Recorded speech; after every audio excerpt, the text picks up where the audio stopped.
Okay, this is Africa region. Of course, the show is African Cocktail. We are going to switch the roles a little bit.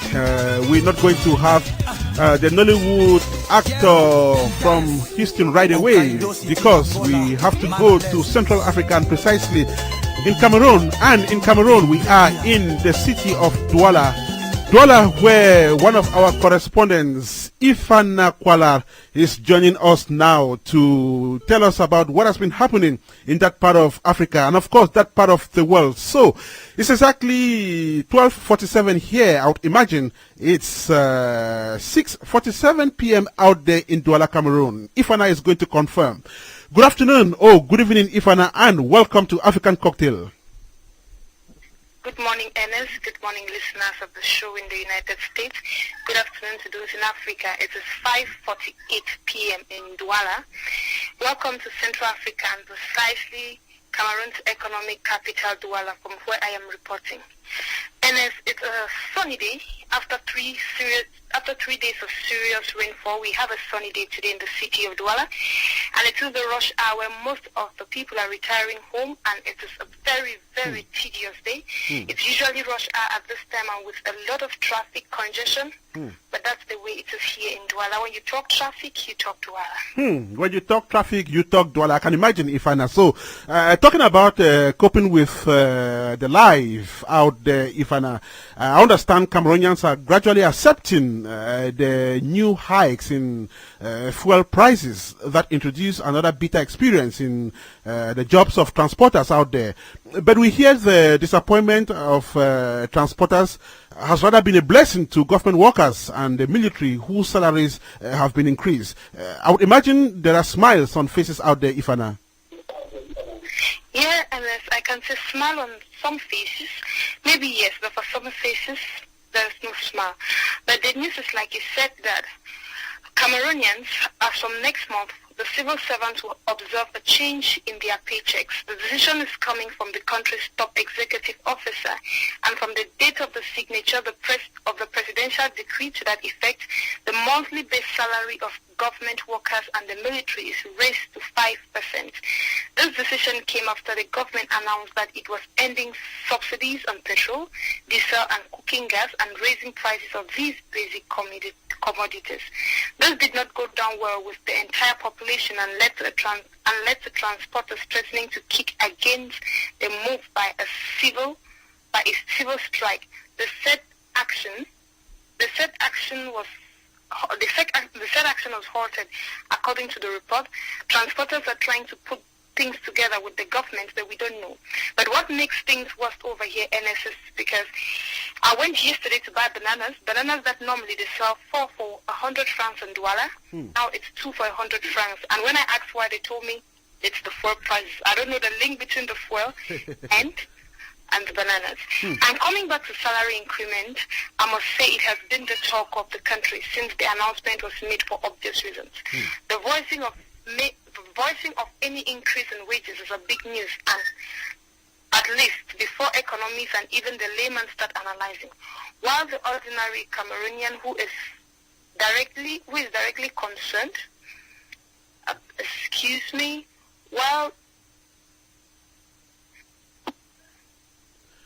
we're having some technical problems there with our correspondent out there in Douala.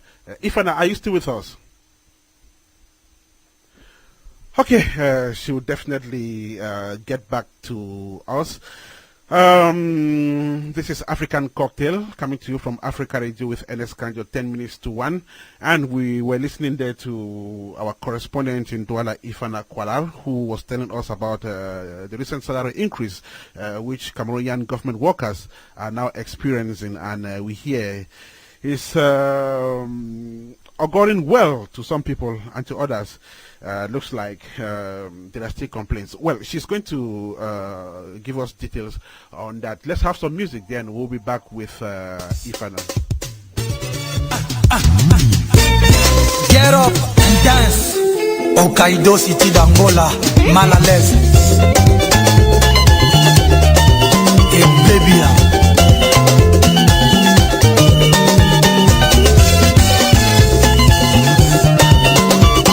Nalula kale Okay, we are not going to listen to that one by Fali Ipupa in its entirety because our reporter in Douala is back on the airwaves. Ifaana, if you are there, welcome back. Thank you, Ernest. We're talking about salary increment.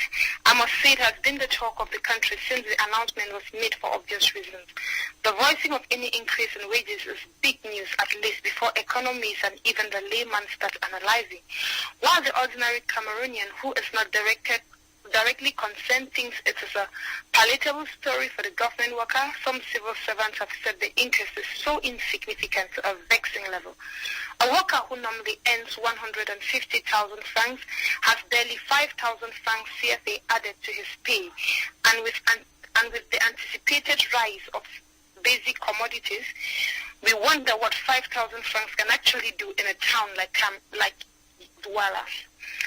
And on the other hand, workers in the private sector want to know where they belong to this whole thing. Speaking to one factory worker in Douala, the middle-aged auto engineer told African Cocktail that he hardly recalls when he last had a few CFA francs added to his paycheck, even when they of the private sector seem to be the people doing the highest work. Such arguments and the viewpoints have characterized the scene since the fuel increase. And you know, many of the people, especially those in the private sector, say, "Baboon the walk, monkey the chop." That's a nice one, Ifaana. Baboon the walk, monkey the chop. Okay, we hope the situation would normalize, and if workers of the informal sector could also benefit from salary increments, that would be great for Cameroon. And talking about great things happening, we understand some young Cameroonians of the entertainment domain have gone beyond just serving their country with entertainment products. They have opted to get fully involved in community development as well. Ifaana, that is the case with Yaoundé-based Kanjo Baba and Bamenda-based Takong Delvis and Enna John Scott, whom we hear are making great impacts in the lives of some people living in local communities out there in Cameroon. Ifaana, could you throw more light on that? Definitely, Ernest. You know, now in Cameroon, we are saying we are drifting from entertainment to education, and or what Kanjo Baba calls it, he says is edutainment. And one thing that celebrities have embraced, which has put society at ease to describe them as a blessing, is the positive attitude of giving back. Fortunately, those in the entertainment domain have made this practice not only as part of their lives, but as part of their careers. And so the next thing that comes to mind after acquiring financial wealth is how to make people and communities comfortable. Even when most of these celebrities have not received quite much from their communities, the urge to give and better people's life has kept them going. This phenomenon is now rife in Cameroon. Within the country's entertainment family, many young people are making their voices heard, not only through beautiful melodies or appealing movies, scene dialogues, but through community development initiatives in several domains, including health, education, and culture. Three of those young Cameroonian entertainers who have opted to assist communities in their struggle to grow, like you said, Ernest, are filmmaker Pendo Jodzika, fondly known as Kanjo Baba, Takong Delvis alias Takong de Melzo, and Enna John Scott. Through individual efforts, these filmmakers have initiated heartwarming community-centered projects that have created impact on all its beneficiaries. Since 2005, therefore, potable water has been running from taps of some selected communities in Cameroon that had hitherto been struggling with dry fruits. This is thanks to Life and Water Development Group, a non-governmental organization. The Yaoundé-based filmmaker has been coordinating with the financial and material assistance of international partners such as First Relief International, Diego Foundation, and Guinness Cameroon. Life and Water Development Group and its partners have already put smile on 12 communities in Cameroon. The beneficiary communities include Nkof 1, Nkof 2, Kwarngang, Mbokam, Kenzo, Mbonso, Sabongari, Ntembeng, Sombe, Defang, Nija, Plateau, Guinness, Douala, and 25 primary schools in the country. Kanjo Babato African Cocktail, that his organization embarks on two main community water supply approaches. The sun filter approach, which is the provision of water filters to homes and the piping distribution systems done by way of gravity borehole drilling. Kanjo also explains that prior to every execution, a health team conducts sensitization on hygiene and sanitation. On how communities that benefit from this water initiative, the coordinator of Life and Water Development Group explained that announcements are made via media requesting project proposal. The projects are selected and accepted with regards to urgent needs and challenges. Once picked, Kanjo told us his organization and partners visit the community and train people who do not only assist in setting up the structures, but who form management committees to ensure the sustainable use of the water.